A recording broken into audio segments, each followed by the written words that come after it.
What's up, guys, and welcome to my review for Cold Pursuit. This is the new Liam Neeson action revenge film.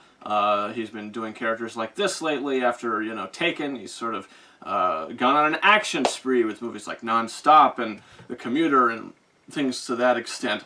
So going into this, I was definitely intrigued and excited. The trailers had me very interested to see this movie. I wouldn't say I was excited to see it. But I was interested in seeing it. I was kind of intrigued in seeing the story. Apparently it is a remake, which I have not seen or heard of the original film. Apparently that stars Stellan Skarsgård, from what I hear, and from also what I hear it's directed by the same director. And I was actually just told that minutes before seeing the movie. So, after leaving the theater, I will say Cold Pursuit, for me, it's a guilty pleasure film for me. As of the last time I looked, it has a exceedingly high Rotten Tomatoes score. It's like an 80-something%, and I was a little baffled by that because I'm thinking it was going to be maybe in the mid-50s, maybe 40-45%, somewhere around there. And the last time I checked, it was in the mid-80s. So maybe it's changed since the last time I looked, but that was a bit of a surprise to me because I don't think this is a good movie. I think this is a watchable movie. I think it's a fairly entertaining movie. It is a bit long. It could have been shortened down a bit, I think, but it is a bit long. But it is entertaining, and there's a lot of subject matter in there that I think works, but I just didn't care. That was my main problem with the movie. It starts, something happens very abruptly. We see Liam Neeson's son in the movie. He's murdered, so now Liam Neeson is on a cold pursuit to hunt down the man or men who are responsible for the death of his son. Now, the main thing is, like I said, I didn't care. I didn't care about the relationship between Liam Neeson and his son. We hardly get any scenes with the two of them together. We only get one very brief scene in the beginning of the film with the three family members together, including Laura Dern as the mother. And, Liam Neeson hardly has any lines with his son. So we don't really see them connect, and we're not really able to connect to that relationship.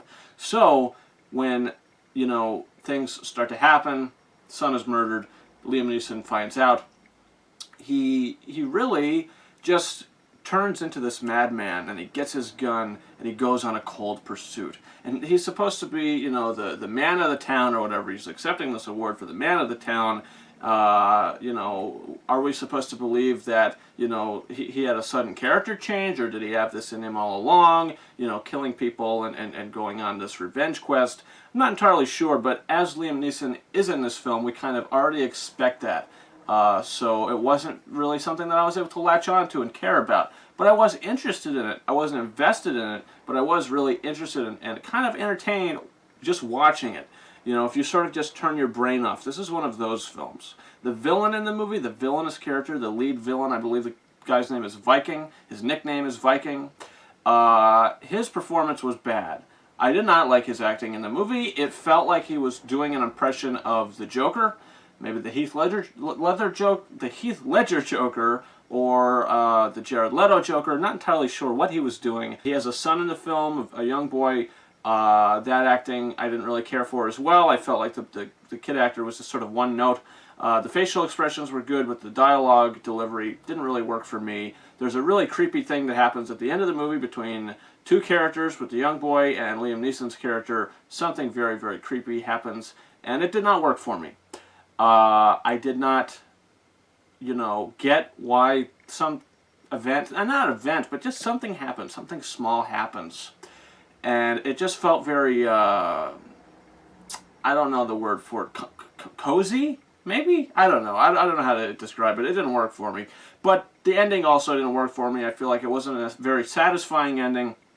The movie just sort of ends. I wanted to know what happened next. So overall, I do not think this is a good movie, but I don't think it's a horribly bad movie either.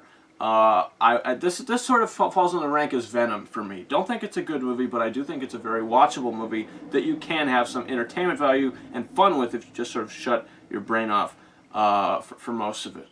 There's some jokes in the movie that don't really work. There's some humor in it. There's some offensive comments that I'm not entirely sure if they were going for humor or what they were going for, but I could see people getting offended by some of the things they say in this movie. Some really misplaced humor, some very random moments.